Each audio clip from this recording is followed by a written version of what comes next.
The rain came down like a punishment the night Han Sung-joon's black SUV rolled through the back streets of Itaewon, slow and heavy as a funeral procession.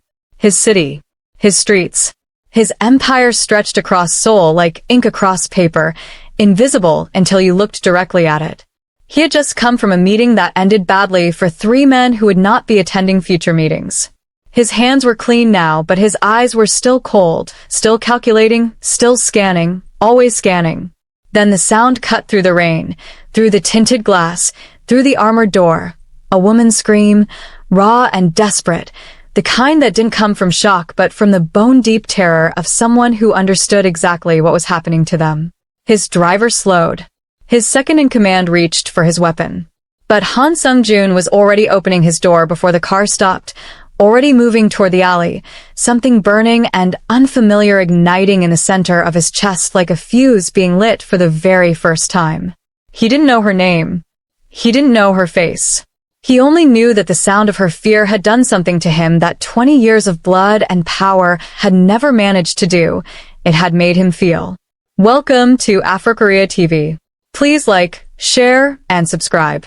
The alley smelled like rain and rot, and Zainab was fighting with everything she had. She had come off a 12-hour shift at the International Hotel where she worked as a night shift receptionist, feet aching, hijab slightly damp from the earlier drizzle, her bag clutched tight because Seoul was safe. She had told herself that 100 times since relocating here 6 months ago. But safety was a story you told yourself right until the moment it stopped being true. 2 men. They had followed her from the bus stop. She had quickened her pace. So had they. When they dragged her into the alley between a shuttered convenience store and a gray concrete wall, she fought, scratched, screamed, kicked, and one of them grabbed her hair while the other tried to pin her arms, laughing, saying something in Korean she didn't need to translate because cruelty sounded the same in every language. Then the laugh stopped. The sound that replaced it was a sharp, wet impact of fist meeting flesh, and then the air in the alley changed. Zainab blinked through the rain and saw a man standing over the first attacker, who was now on the ground, still and boneless as a discarded coat. The second man had barely turned around before the newcomer grabbed him by the collar, said one quiet sentence in Korean that stripped all the swagger from the attacker's face, and threw him against the wall with a force that shook the bricks. Then it was quiet. Zainab stood with her back against the wall, chest heaving, rain soaking through her coat. The man turned to face her, and she saw him clearly for the first time, tall, broad through the shoulders, dressed in a dark suit that cost more than her monthly rent, his black hair pushed back from a face that was severe and beautiful in equal measure. He had a cut above his knuckles. He didn't seem to notice it. His eyes found hers and stayed there, and something happened in that moment that Zainab could not name, not fear, though she was still shaking, not gratitude, though that was coming, something else, something that felt like recognition, like 2 signals suddenly finding each other's frequency. "Are you hurt?" he asked. His English was precise, low, controlled. She shook her head, then stopped, because her lip was split where one of them had hit her. A thin line of blood tracked down her chin. He saw it. The muscle in his jaw moved. "Come," he said, not a request. He stepped back, giving her space, holding his hands open. A man who understood that a woman who had just been attacked did not need someone looming over her. It was a small gesture. It told her more about him than his expensive suit did. She didn't move immediately. "Who are you?" He looked at her for a moment. Someone who was passing by. That was not the truth, and they both knew it. But the rain was getting heavier and her knees were beginning to shake from adrenaline crash, and the 2 men on the ground were starting to groan, and so she pushed off the wall and followed him out of the alley. His SUV was black and enormous and idling at the alley entrance with an engine that purred like something predatory. A man in a dark suit stood by the passenger door. Young, sharp-eyed, hand resting inside his jacket, and when he saw Zainab emerge behind his boss, his expression did not change at all, which told her he was well-trained to show nothing. "Get in," Han Sung-joon said. "I'll have someone take you home." "I don't get into strangers' cars," Zainab said. Her voice was steadier than she felt. Her hands were still trembling, but she locked them together and kept her chin level. He studied her for a moment, rain running down the sharp planes of his face, completely unbothered by it. You have a split lip and your bag is torn. The men in that alley will be conscious in approximately 4 minutes. A pause. Your choice. She got in the car. The interior was warm and dark and absurdly quiet. The rain disappeared completely the moment the door closed, replaced by the soft hum of climate control. Zainab sat with her bag in her lap and looked straight ahead. The man settled beside her with the ease of someone who owned every room he entered, and the car moved. Your name, he said. Not a question. Zainab. She hesitated. Yours. A brief silence. Han. She nodded. He was watching her profile. She could feel it the way you feel sunlight, warmth without looking directly at the source. Where do you live? He asked, and she gave him the neighborhood. The driver's head dipped almost imperceptibly, adjusting the route. They rode in silence for a minute, and Zainab became aware, slowly and with some alarm, that the silence between them did not feel uncomfortable. It felt like something held between two palms, careful, close. You shouldn't walk that route alone at night, he said. I know that now. Another pause. Give me your phone. She looked at him sharply.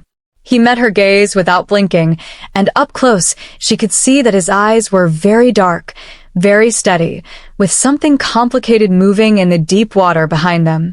I'm not giving you my phone, she said.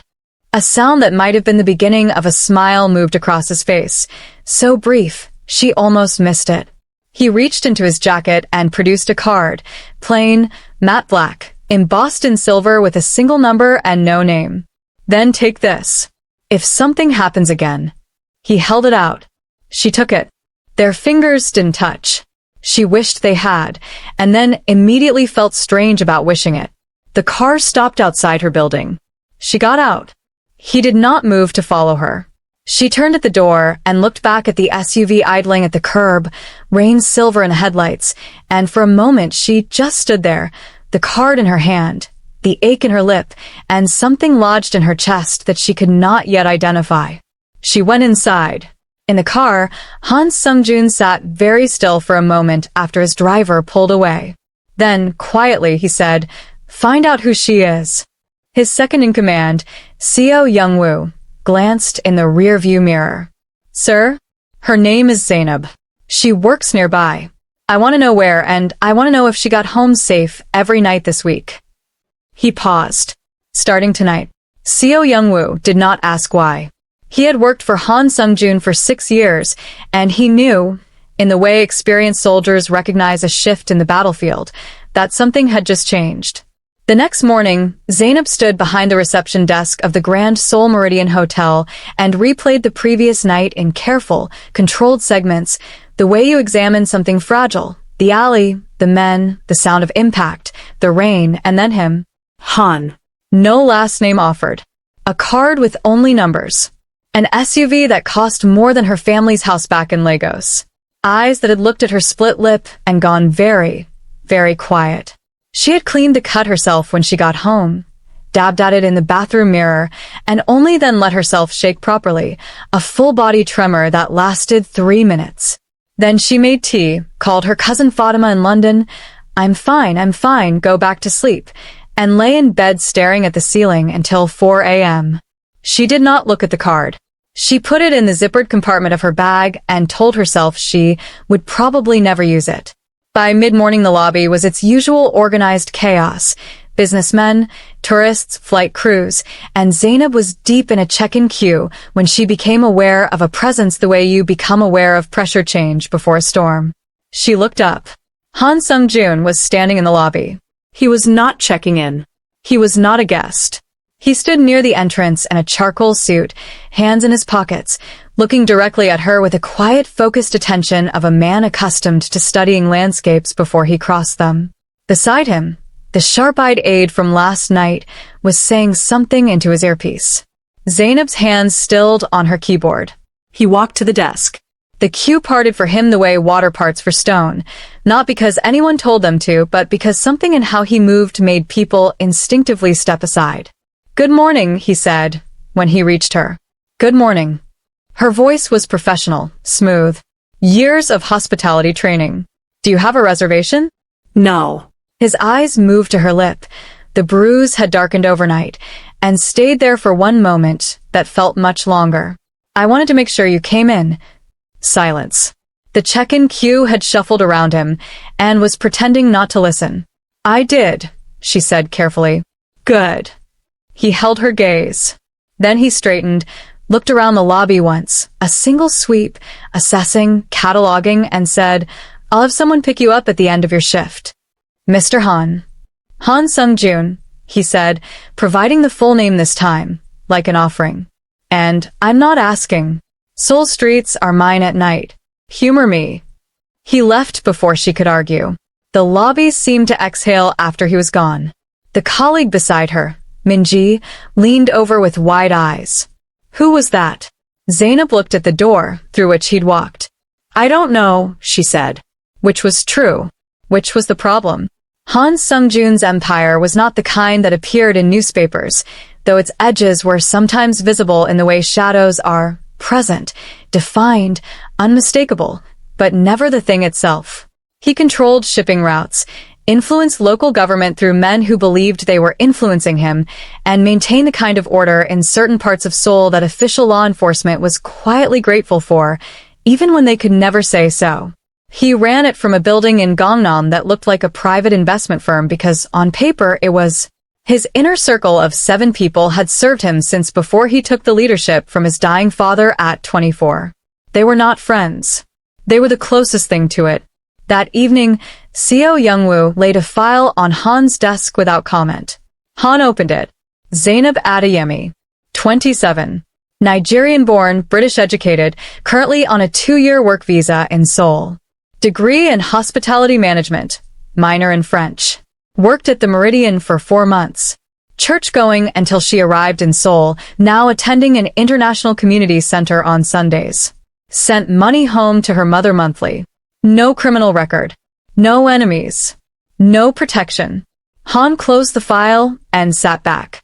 She had no protection. The thought bothered him in a way that was disproportionate to the situation. That was what he told himself. He had intervened because he had heard a woman screaming, and he was not an animal. It meant nothing beyond that. He told himself this twice more. Then he picked up his phone and made an arrangement for a car to be stationed outside the Meridian Hotel every evening from 10 p.m. until Zainab Adeyemi reached her building safely. He told himself it was a practical measure. He did not examine why he had memorized her name from the file before he finished the first page. A few days later, Zainab noticed the car. It was the same black SUV, a different driver each time, parked 50 meters from the hotel entrance every night when she finished her shift. The first night she had thought it was coincidence. The second night she had thought it was a guest. The third night she walked directly to it and knocked on the window. The driver, young, stone-faced, lowered the glass.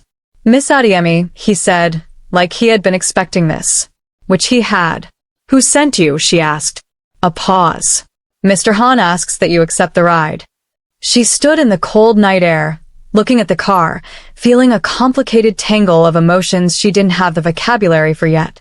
Part of her wanted to send it away. This was too much, too strange, too intense from a man she had met once in the rain. Part of her was aware that since the attack, she had not been able to walk home without checking over her shoulder every 20 steps, and that the walk from the bus stop after midnight was 32 of the longest minutes of her night. She got in the car. That night, she sent a message to the number on the card, the first time she had used it. You don't have to do this. 3 minutes later, I know. She stared at the message for a long moment. Then she put her phone down and looked out the window and told herself she was not smiling. She was a little. The following week, Han appeared at the hotel again, this time at the end of her shift. He was waiting in the lobby, standing near the window with his phone in his hand, and when she came out of her coat and bag, he looked up and the phone disappeared into his pocket. I have a car, she said immediately, because she had learned his tactics now. I know. Come, eat first. He said it plainly, no performance, the way someone says the sky is blue, like there was no other logical position. Zainab stopped. Eat. You finish at 10. You haven't eaten since your lunch break. I know the shift schedule. The fact that he knew her shift schedule should have alarmed her. Instead, it produced a warmth in her chest that she immediately suspected. Mr. Han. Sung-jun, he said. A quiet correction. Almost gentle.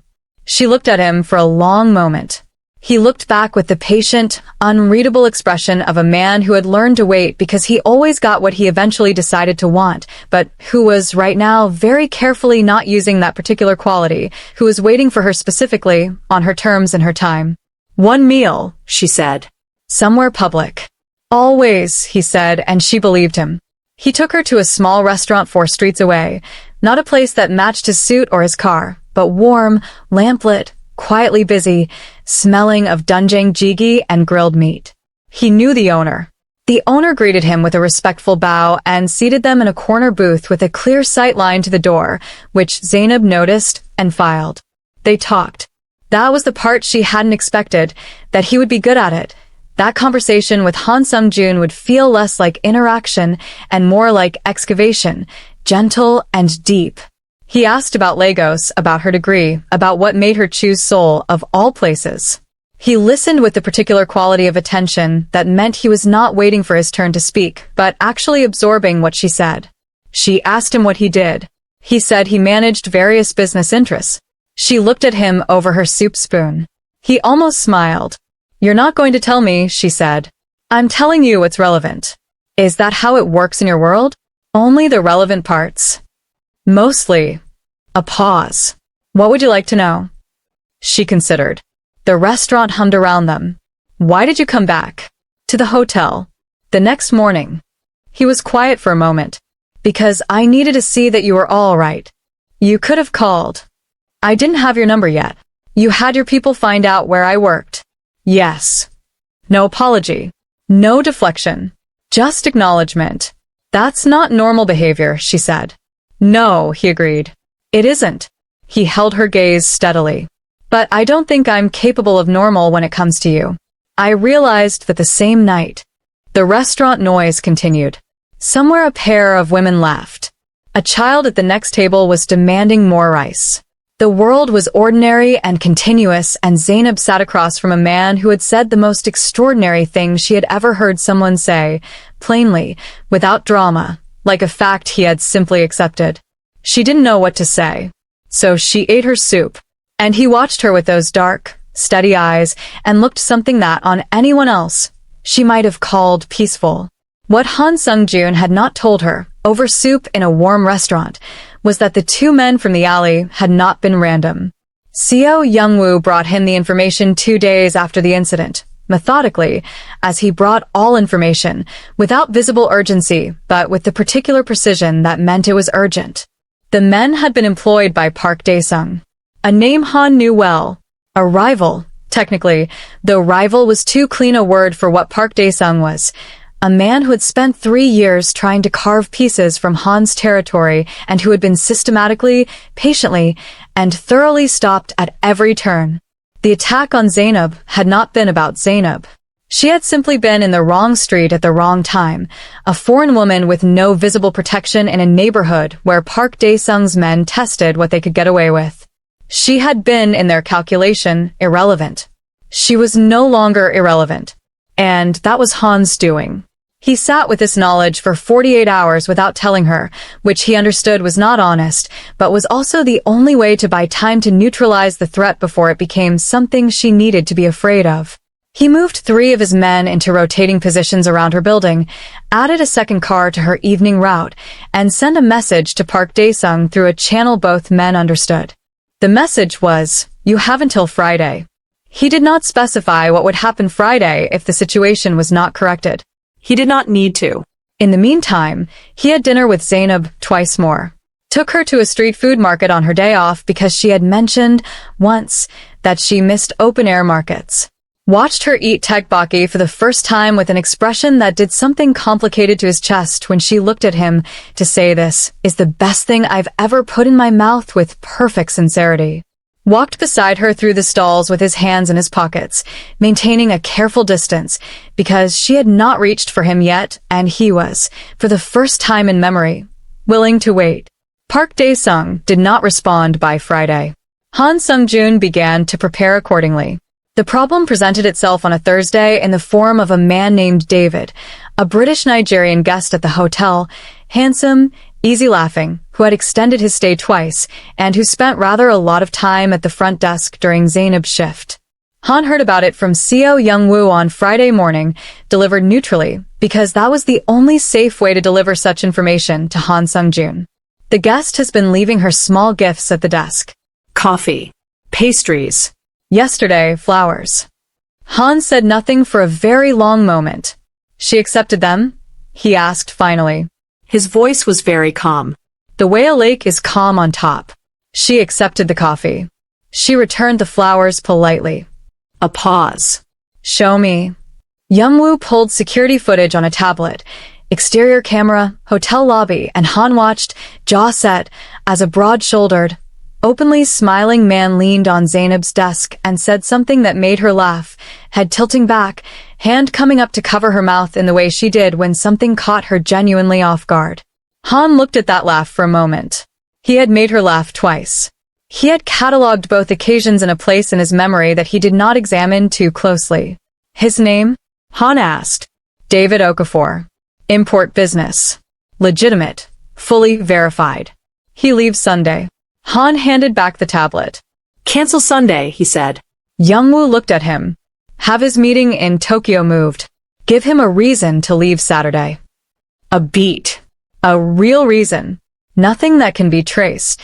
Young-woo accepted this, without visible reaction. Yes, sir. Han sat for a moment longer.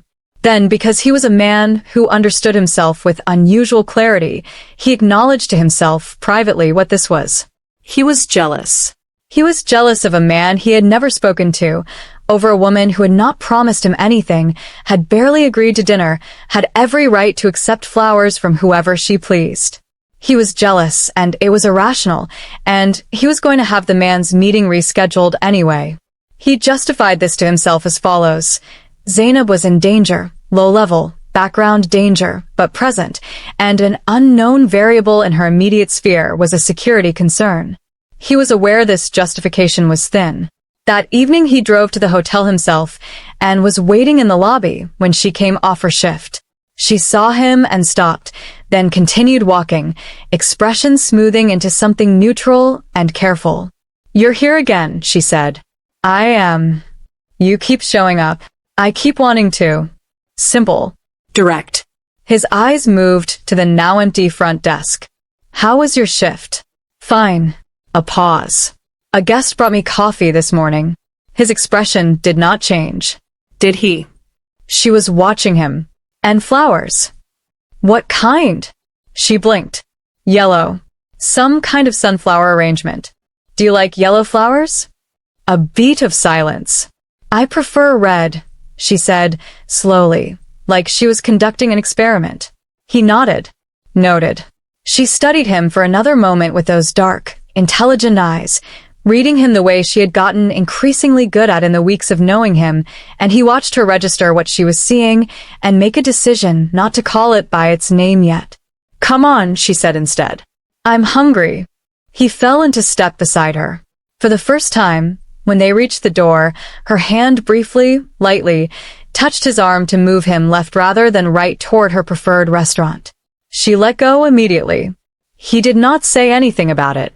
But he was thinking about it 40 minutes later still. The next morning there was a bouquet on the front desk of the Meridian Hotel. Red dahlias, deep, dense, architectural, in a matte black box, no card, no name. Min-ji picked it up and read the single slip of paper inside. Z, front desk, Grand Seoul Meridian. It's for you, she said, and brought it to Zainab with wide eyes. Zainab stood very still for a moment. Then she opened the box and looked at the flowers. Red. Dense. Perfect. Chosen by someone who listened and then acted on it within 12 hours. She pressed her lips together against something that was trying to become a smile. Put them by the window, she said. Min-ji, sensing correctly that this was significant, asked no questions and did exactly that. The message from Park Dae-sung came not through a channel but through an action. That Saturday, One of Han's men stationed near Zainab's building followed a car that had been circling the block and found, in the trunk, a camera with 48 hours of footage. Someone had been documenting Zainab's routine. Han received the call at 3 a.m. He was dressed and on the phone with 3 of his lieutenants before Youngwoo had finished the sentence. "She doesn't know," Han said.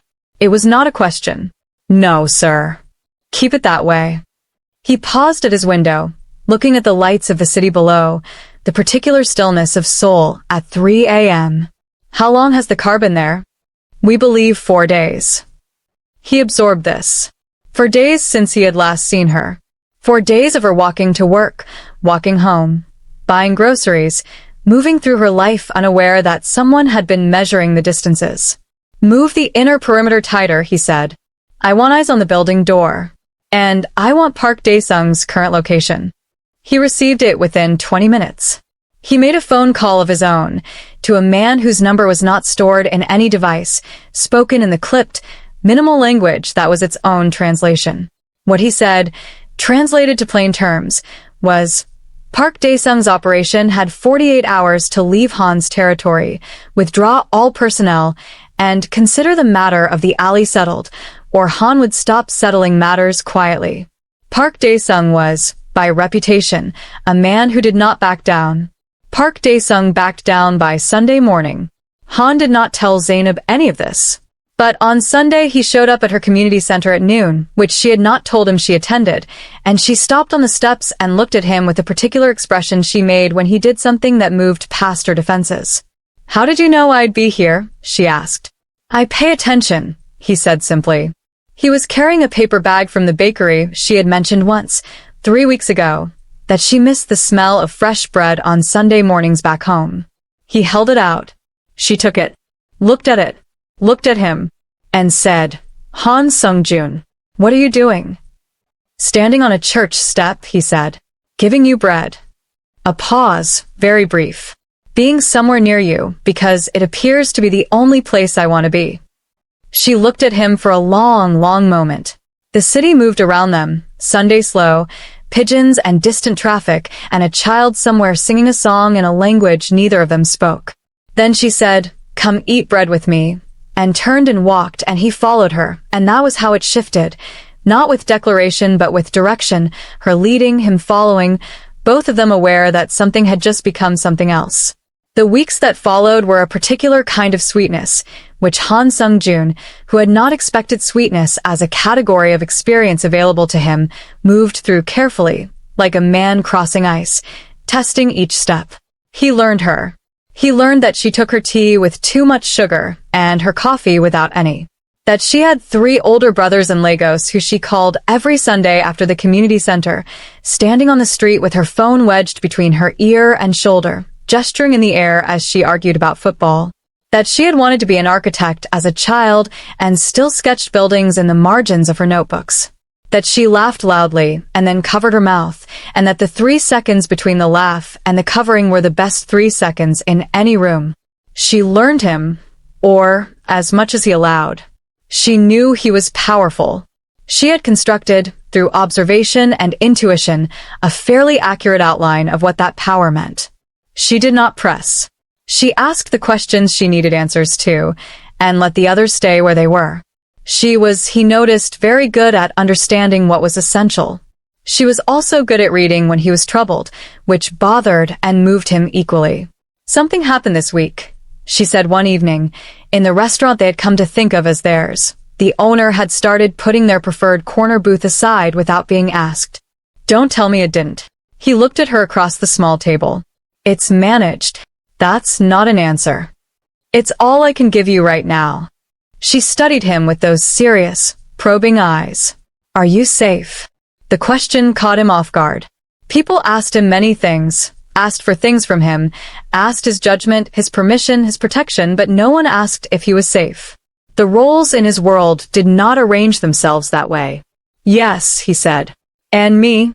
He held her gaze. "Always," he said, and meant it in ways that extended far past the word. She accepted this.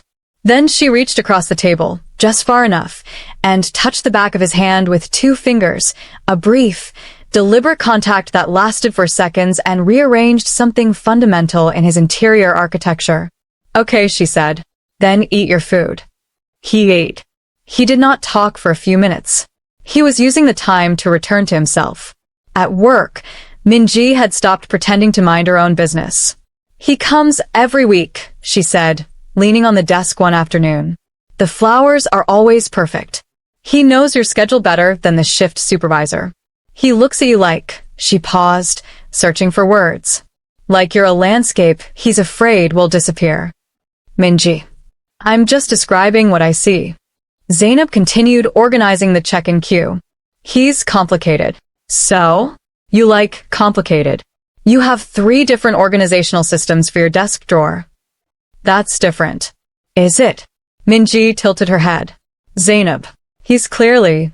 I know what he clearly is, Zainab said, more quietly. That's exactly what worries me. Because here was the truth she had been turning over since the alley, since the card, since the red dahlias, since Sunday bread on church steps. Han Sung-joon was not a man you fell into lightly. He was not a season. He was a climate, total, enveloping, permanent. And she had spent 6 months building a careful life in a new city, constructing independence stitch by stitch, and she was aware, deeply and a little helplessly aware, that what she felt when he walked into a room was the opposite of careful. I'm scared, she said, quietly enough that Minji leaned in. Not of him. I don't think it's that. I'm scared of needing something that could also take everything. Minji was quiet for a moment. Then, has he given you any reason to think he would? Zainab thought of 48 hours of red dahlias, of Sunday bread, of a car appearing without announcement to keep her safe from threats she hadn't known existed. No, she said. Then maybe just... Minji spread her hands. Let it be what it is. The evening everything changed was a Wednesday in November. Han had been in late meetings and texted at 9 p.m. that his car would pick her up as usual. She had sent back, I'm fine, I'll take the bus. Rest. He had not responded, which she had taken as agreement. She should have known better. She was 3 blocks from her building, moving through the light foot traffic of a Wednesday night, when the car appeared. Not Han's car, a different one, black but wrong, parked at an angle that blocked the pavement. 2 men got out. She recognized the shape of the situation before her mind had time to name it, and she turned immediately, fast, already opening her bag for her phone. She got one message off. To the card, just an address, just now, before the second man appeared behind her, and everything became a blur of motion and panic and cold air, and her own voice, saying stop, stop, stop. Then there was a sound she had not expected. Cars, multiple, arriving fast. Doors. Running. Voices in Korean she didn't know, but that the men around her clearly did because they stopped completely, the way animals stop when a larger predator enters the territory. Han Sung-joon stepped through the space between cars and he looked, in that moment, nothing like the man who brought bread on Sundays. He looked like what he actually was, every inch of it, none of the softness he kept for her, just power and fury and something terrifyingly controlled. He said 3 words in Korean and the men who had grabbed her stepped back, and then his arm was around her, and she was being pulled close and she grabbed his lapel because her knees were giving out and he held on. I have you, he said into her hair. Low. Fierce. I have you. She didn't let go for a long time. He brought her to his building. Not his headquarters, his home. The penthouse floor of a high-rise in a quiet part of Gangnam that looked from the outside like any other building and was from the inside the residence of a man who had very specific ideas about space and silence. The elevator required a key. The doors opened directly into the living area, which was vast and low-lit and spare, the kind of space that had been designed to contain one person and their particular quality of solitude. Zainab sat on his sofa in her torn coat with a glass of water she was holding with both hands, not drinking, and Han crouched in front of her with his jacket off and his sleeves pushed up, checking her arms where the man had grabbed her with a focus and a gentleness that was completely at odds with everything she had seen 20 minutes ago. There'll be bruising, he said. His voice was steady. His hands were also steady. She watched his face and saw, very clearly, what steadiness was costing him. Han. She waited until he looked up. Tell me what's happening. A pause. You're safe. It won't happen again. That's not what I asked. He sat back on his heels. The lamp light caught the angle of his jaw, the tight set of his eyes. He was silent for a moment, the silence of a man actually deciding how much truth to offer, and choosing all of it. There is a man, he said carefully. A rival. He became aware that you were connected to me. People like him use whatever leverage they can find. He held her gaze. I handled it weeks ago. Tonight was a response. A last attempt. It won't happen again because he no longer has the capacity to attempt it. Zainab absorbed this. Connected to you, she said. I'm in danger because of you. Yes. No equivocation. I'm sorry. She was quiet. He watched her work through it. She had an expressive face when she was thinking, thoughts moving across it like weather, and he held still and let her. How long have you known? She asked. Since the week after the alley. She exhaled. That's been weeks. Yes. And you didn't tell me. I was managing it. I didn't want to frighten you. I was frightened tonight, she said, and it came out with a raw edge that made him look away briefly. I was terrified, Han. I sent you one word, and then I thought. She stopped. He moved from the crouch to sit beside her on the sofa, close, not touching, but present. I'm sorry, he said again, and this time it sounded like something he was handing over, not just saying, I should have told you. I made the wrong choice. He turned to look at her. I won't do it again. The fire of her anger was real and warranted, and he did not try to put it out. He sat with it beside her and waited. After a long moment, she leaned her head back against the sofa cushion and looked at the ceiling. What happens now? He's been neutralized. His organization has been dismantled, at least the part relevant to my territory. The men tonight will not appear in your life again. And the rest of your world? Is there always going to be a rival? A threat? Someone deciding I'm useful as leverage? He was quiet. That's what I thought, she said softly. Zainab. His voice was very quiet. Look at me. She turned her head. He was closer than she had registered, close enough that she could see the exact texture of the worry he was carrying, the thing behind the control that was not composed at all. I will not pretend there is no danger in my world, he said. I won't insult you with that. But I will tell you this, there is no one in this city who will threaten you without answering to me for it. There is no reach I will not extend, no resource I will not use, no line I will not cross to keep you safe. He held her gaze. I would rather reduce my world to its minimum than expand it at your expense. The room was very quiet. The city was far away and soundless through the penthouse glass. That's a very large thing to say, she said. I know. A beat. I mean every word.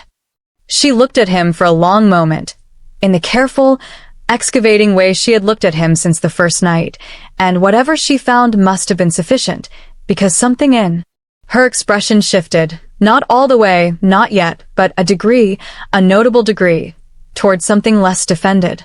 Okay, she said finally. Okay. He did not move closer, but his hand, resting on the cushion between them, turned very slightly, palm up. An offer. Unhurried. She put her hand in his. She fell asleep on his sofa at 11:30. It happened gradually, the adrenaline draining, the warmth of the apartment, the exhaustion of fear doing its slow work. Han watched it happen with the quality of attention he reserved for things that were precious and that he was terrified of damaging. One moment she was sitting upright with his hand still loosely in hers. Then her head dipped. Then she caught herself, blinked, said sorry in a drowsy voice. Then she slid sideways, and he moved the pillow under her head, and she was asleep with her cheek pressed to the suede, and her eyelashes casting small shadows in the lamplight, and her breathing the slow, even rhythm of genuine rest, which was the most trusting thing a body could do in a strange space. He sat beside her for a while. He did not turn the lights off. He did not move her. He simply sat with his forearms on his knees, looking at nothing in particular, doing something that he did very rarely, feeling the full weight of what was in front of him without managing it. He understood, completely lost. Not lost in the way of confusion, but lost in the way of territory. He had crossed into a country he had not mapped, and the old navigation tools did not apply, and he was not distressed by this. He was frightened by something larger. The distance between what he felt and what he could guarantee her. The math of his world. The cost of bringing someone soft into a landscape built from hard things. But she had put her hand in his. Even with the anger of what he hadn't told her, she had put her hand in his. He arranged a blanket over her without waking her, turned off the overheads and left one lamp, and went to his desk in the adjacent room, where he worked until 3 a.m., occasionally checking that she hadn't woken. She slept through until 6. He heard her stir, heard the soft disorientation of waking in an unfamiliar place, and was already making tea when she appeared in the kitchen doorway in her work clothes from the night before, hair slightly escaped, looking at him with a complicated expression. "You stayed up," she said. "I had work.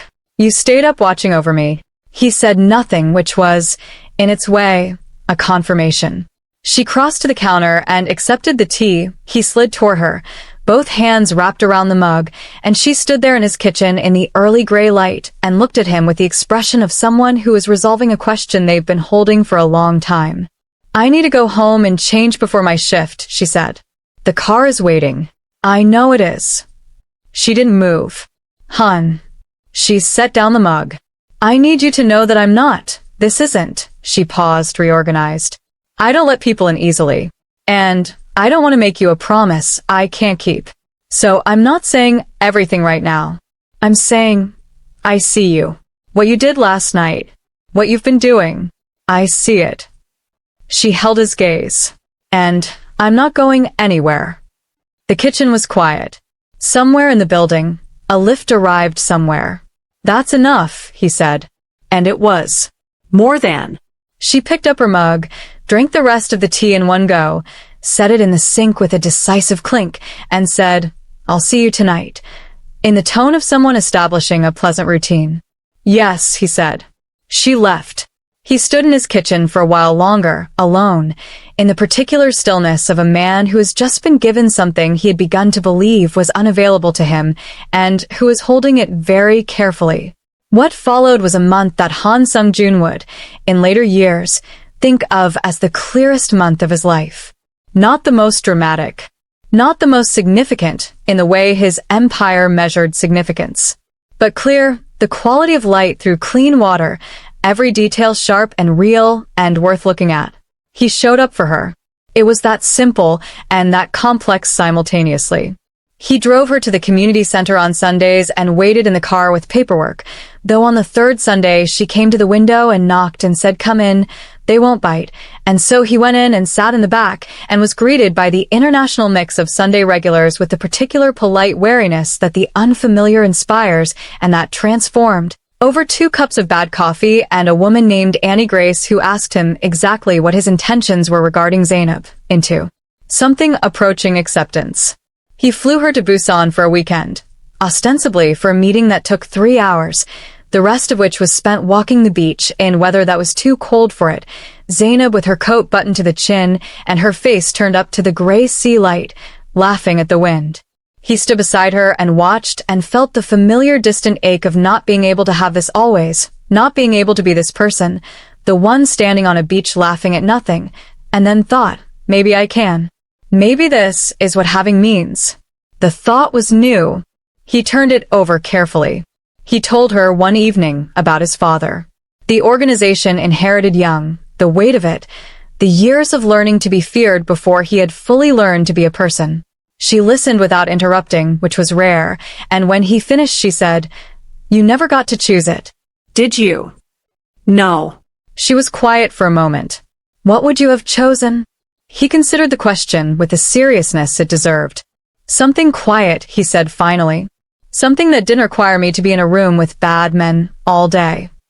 A pause. "Maybe something with buildings." He thought of her sketches. "Architecture, maybe." She turned to him sharply. He met her eyes. "I'm not joking," he said. She laughed, that open, unguarded laugh, head back, and something in his chest unknotted permanently.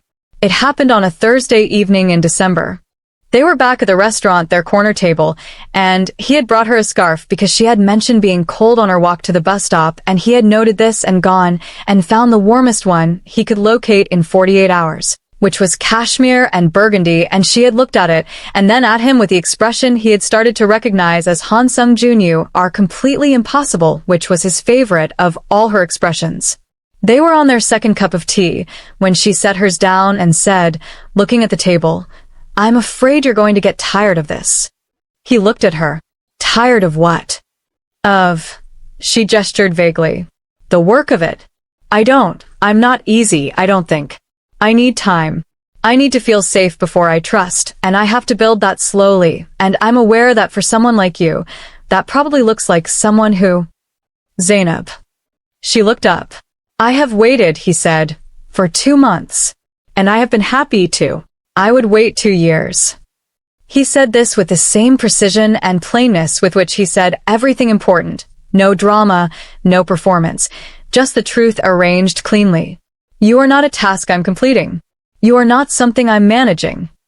A pause. You are the only person I have ever thought about the way I think about you. From the first night, in the alley in the rain, when you looked at me and I saw that you were afraid, but you still asked me who I was. His voice was low, level. Something changed in me in that moment. I don't fully understand what it was. I know that I have spent every day since then trying to be someone worthy of the fact that you looked at me like that and then chose, each time, to stay. The restaurant hummed around them. Zainab was very still. Han Sung-Jun, she said quietly. Yes. I think I love you. She said it with the same plain, honest courage he had said his words with. Not performing it, not hedging, just laying it there between the teacups. I'm still afraid. I still don't know everything about your world, and some of it scares me. But I think I love you, and I needed you to know. He looked at her for a moment that felt, from the inside, like something that would mark itself in him permanently. I know I love you, he said. I have for some time. She exhaled. Then she reached across the table, fully, properly, and took his hand. He closed his fingers around hers. Okay, she said, for the 3rd time in their acquaintance. It was becoming the word she used when something was true and finished and real. Okay, he agreed. They finished their tea. They walked back to his car in the December cold, and at the car he pulled her close before opening the door, and she put her face against his chest, and they stood there for a moment in the city's nighttime noise, just held. Then they got in the car and went home. To his home, which was quietly becoming theirs. It was a quiet evening when it happened, the kind of evening that seems unremarkable until you look back and understand that everything after it was different. They had cooked dinner together in his kitchen, which had become an occasional practice. Zainab directing, Han executing with the focused precision he brought to everything, occasionally doing something correctly that he had absolutely no reason to know how to do, like deboning fish, which she found so funny she had to sit down. The apartment was warm. Music played from somewhere, a playlist she had put on his speaker the second week. She came often enough that playlist seemed reasonable. After dinner, they sat on the sofa with no particular agenda. He was reading. She was sketching, building facades in the margins of a notebook, habit from childhood. At some point she looked up and found him watching her with an expression that was open and unguarded in the way he only ever was when he thought she wasn't paying attention. Stop looking at me like that, she said softly. Like what? Like you're afraid I'll disappear. He was quiet for a moment. Old habit, he said. She set down the notebook, moved toward him slowly, with the deliberateness that told him this was chosen and intentional. She reached up and touched his jaw, gentle, mapping, and he went very still under her hand in the way of something that has waited long for contact, and is being careful not to move for fear of ending it. I'm not going anywhere, she said, close now, voice low. I told you that. I know. Then believe it. What happened next was not dramatic. It was quiet and close and full of the specific tenderness that accumulates when two people have been careful with each other for a long time and are finally, at last, not being careful at all, full of her warmth, his hands, her name in his mouth, the way breath changes when something long wanted becomes something happening. The city outside was very far away. The lamp was low. The music continued, and then seemed to stop, though neither of them had turned it off. Later, much later, she lay beside him in the dark with her head on his chest, his hand in her hair. The city silent, and the room full of the steady sound of two people breathing in the same rhythm, and she understood, with the full certainty of the body, and not just the mind, that she had chosen correctly, that this was real, that she was safe. He had been awake for some time, listening to her breathe when she murmured, "Are you always going to be like this?" "Like what?" he said, equally soft. "This." She gestured vaguely in the dark. "Steady. Always there. This much." A pause. "Yes," he said. She settled closer. "Good," she said. And slept. She left before he woke. She had not planned to. She had woken at 5 a.m. in the particular clarity of early morning that comes after emotional intensity, and she had lain in the dark looking at the ceiling, and the fear had arrived. Quiet, thorough, internal. The fear she had named to Minji weeks ago. Something that could take everything. He was too much. Not too much for her heart, which had apparently committed without consulting the rest of her, but too much for her sense of self-preservation. Too powerful, too central, too irreplaceable already. She thought of what he had said. "I would reduce my world to its minimum." She thought of what she now knew that world contained. She thought of Wednesday night in the street, and her own voice, saying stop. She got up quietly, dressed, found her bag, left a note on the kitchen counter, 3 words, "I'm fine. Sorry," and took the lift down, and walked out into the 5 a.m. stillness of Gangnam, and found a taxi and went home. She sat in her apartment with her coat still on, and looked at the wall. She did not regret what had happened.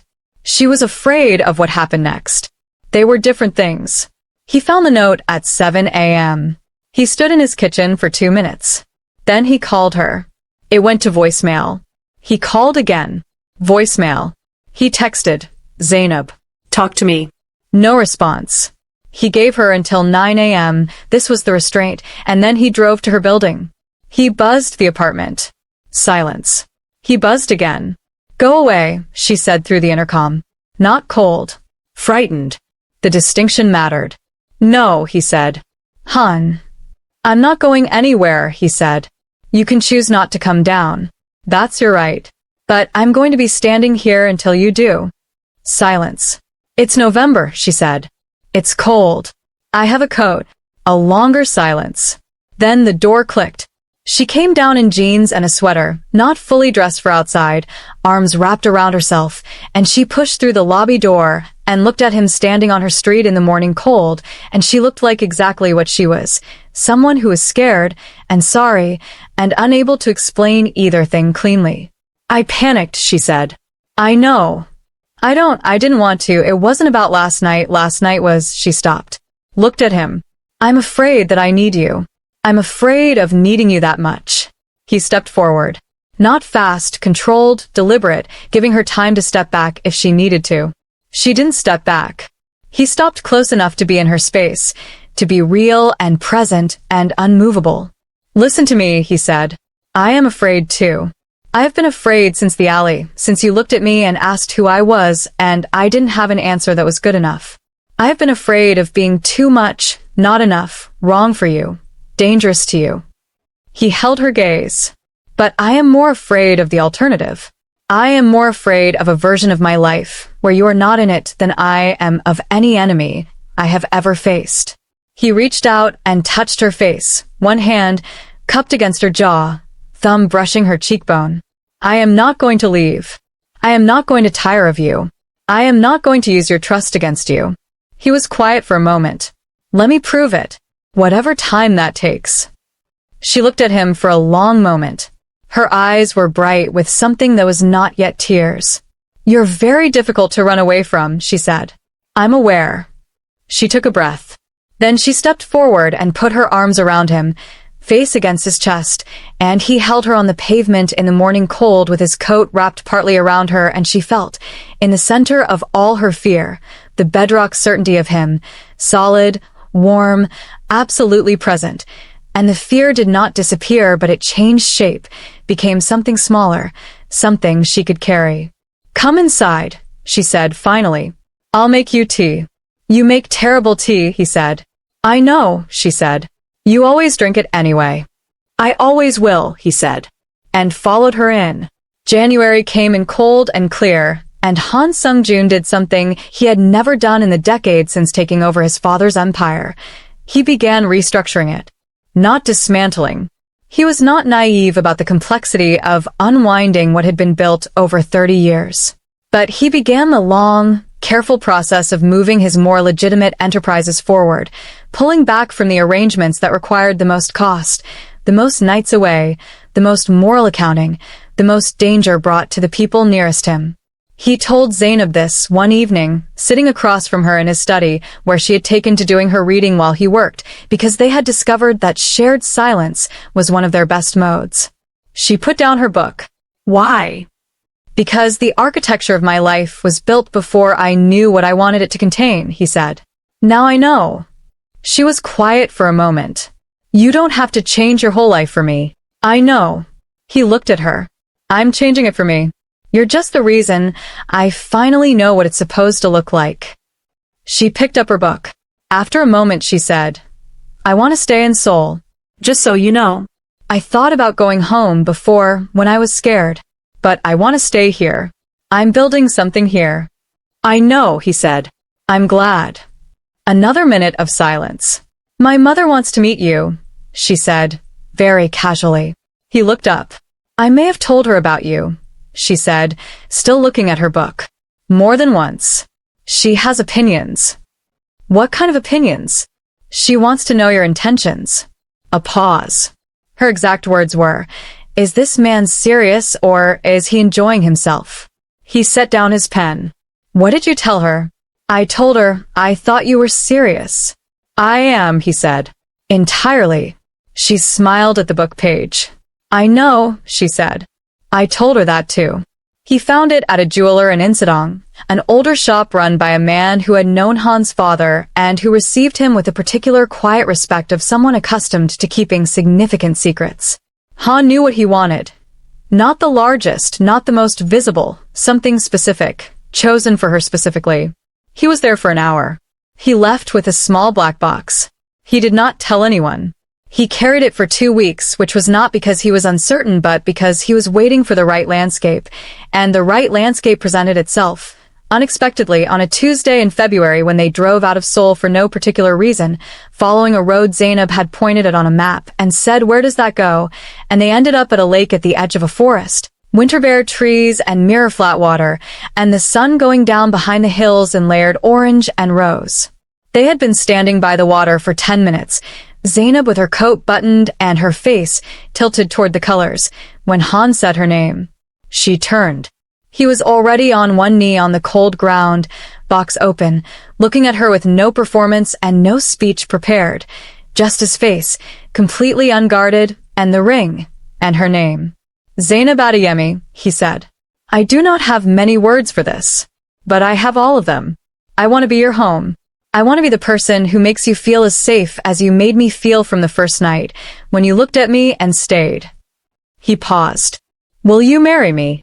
She looked at him for a moment that stretched and held and contained, in its length, everything they had been to each other since a rainy alley and a black card and red dahlias and Sunday bread.